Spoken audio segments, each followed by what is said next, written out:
Here's what you need to know about the $1.8 trillion coronavirus bailout everyone keeps talking about. Let's start by stating what a bailout is and what it isn't. A government-funded bailout is more complex than just free money from the government. The bailout, while still being negotiated, is likely to give financial assistance to major corporations, small businesses, and individuals alike. The bailout will likely include grants, money not to be paid back, to corporations, as well as checks to Americans to help boost the economy. It is also set to include loans to be repaid by businesses after they bounce back from the economic fallout. The grants are also likely to come with some strings attached, such as limits on executive compensation or stock buybacks for the companies benefiting from the bailout. What could be included in the bailout? Democrats and Republicans in the Senate have struggled to agree exactly on what the bailout, which is set to cost the government more than $1.8 trillion, should include. A $500 billion fund proposed in current legislation to help industries like airlines, which would receive around $58 billion if the bill passes. Tourism has come under fire from Democrats who say that the fund lacks critical oversight, according to a report by Politico.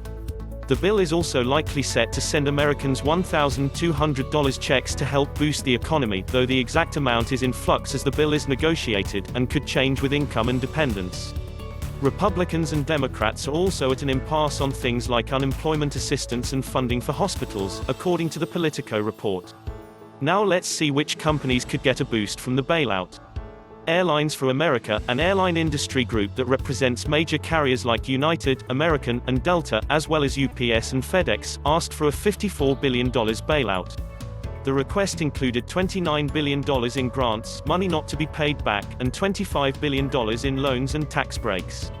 The airline industry has received criticism for asking for financial help even though many of the industry's largest companies, such as American Airlines, Delta Air Lines and United Airlines, spent billions on stock buyback in recent years.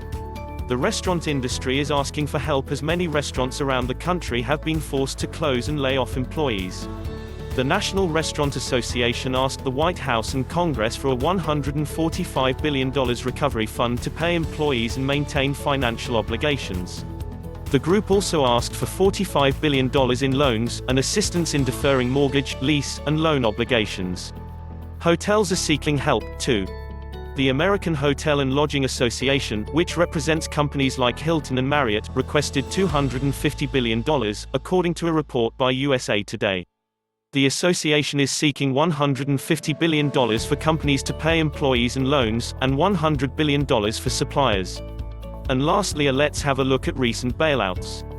The coronavirus bailout is set to be much more costly than the Wall Street bailouts during the Great Recession. The bailout to help recover from the coronavirus fallout is set to top $1 trillion, which is much more than the nearly $500 billion spent to help Wall Street.